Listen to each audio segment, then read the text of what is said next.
History taught you about the Vikings, one brutal culture of raiders and warriors who terrorized Europe for 300 years. But here's what they never taught you in school. There was no such thing as one Viking culture. Norwegian Vikings, Swedish Vikings, and Danish Vikings were as different from each other as samurai were from Mongol warriors. The Norwegians sailed west into the unknown, discovering lands that wouldn't appear on maps for another 500 years. The Danes turned south and conquered the most powerful kingdom in Europe. And the Swedes? They went east and built an empire that stretched from the Baltic Sea to the gates of Constantinople. Same language, same gods, completely different destinies. And the reason why changes everything you thought you knew about Viking history. Let's start with the Norwegians, because their story begins with geography that made exploration inevitable. Look at Norway's landscape: massive fjords cutting deep into the mountains, narrow valleys separated by impossible terrain, no large farmlands, no easy roads between settlements. If you were a Norwegian Viking and your family needed more land, you couldn't just walk to the next valley. The mountains made that impossible.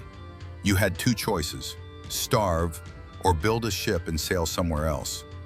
So they sailed west, into the Atlantic, into waters no European had ever crossed.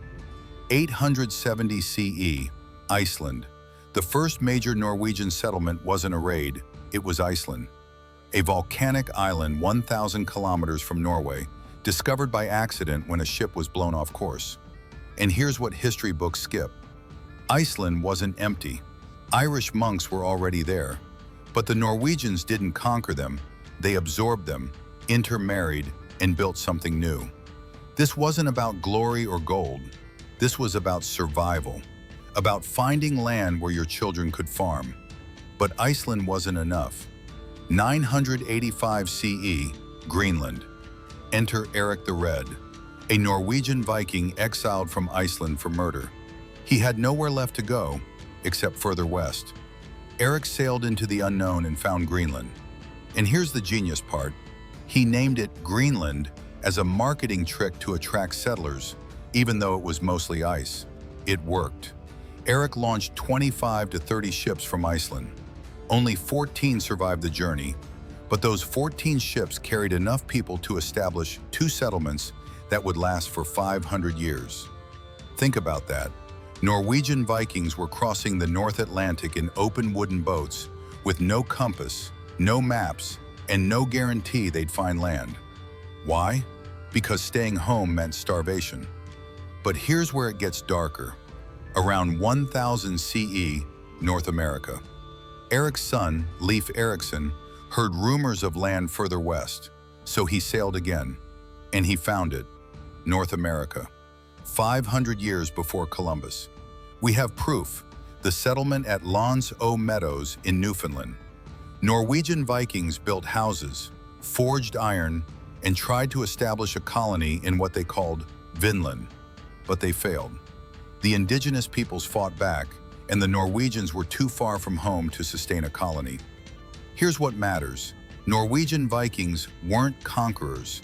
They were desperate explorers pushed by geography into becoming the greatest sailors in medieval Europe.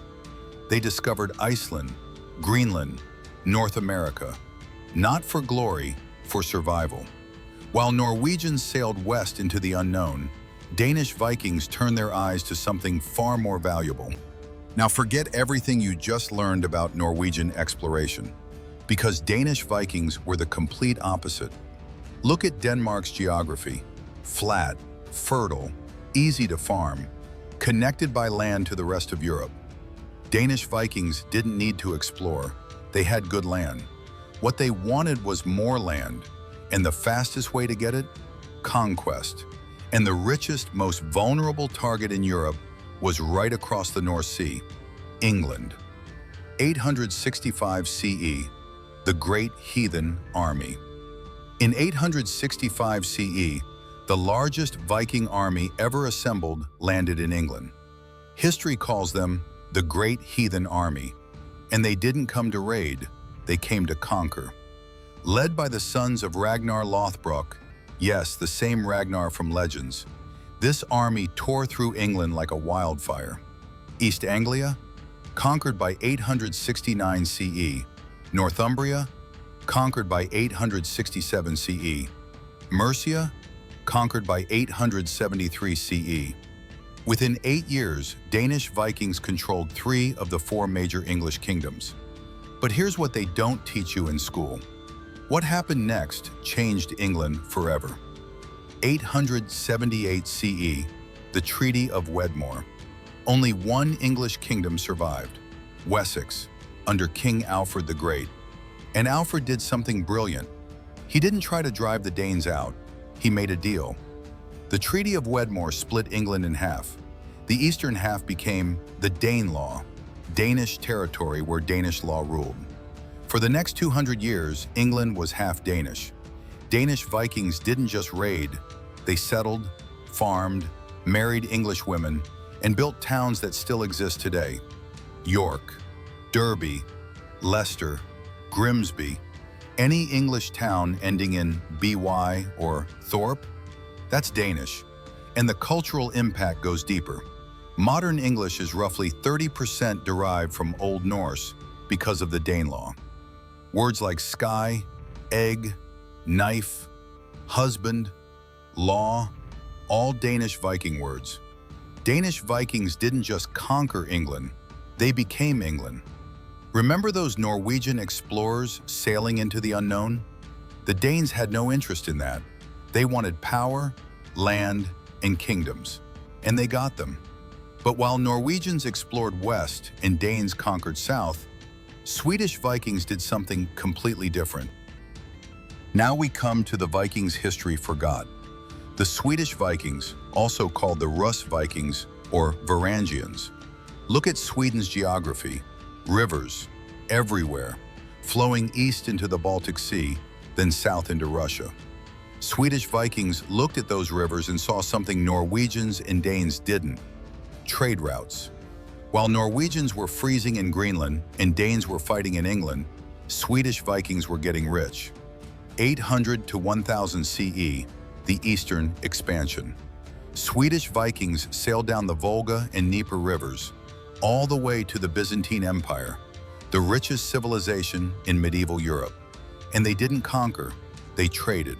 Furs from the north, amber from the Baltic, slaves from raids. Yes, the word slave comes from Slav, the people Swedish Vikings captured and sold.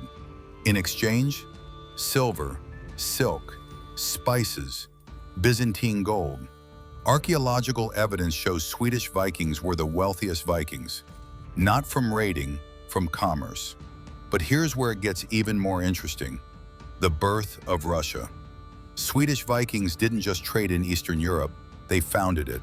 According to the Russian Primary Chronicle, a Swedish Viking named Rurik was invited to rule over Slavic tribes in 862 CE because they couldn't stop fighting each other. The word Russia literally comes from Rus, the Slavic name for Swedish Vikings. Novgorod, Kiev.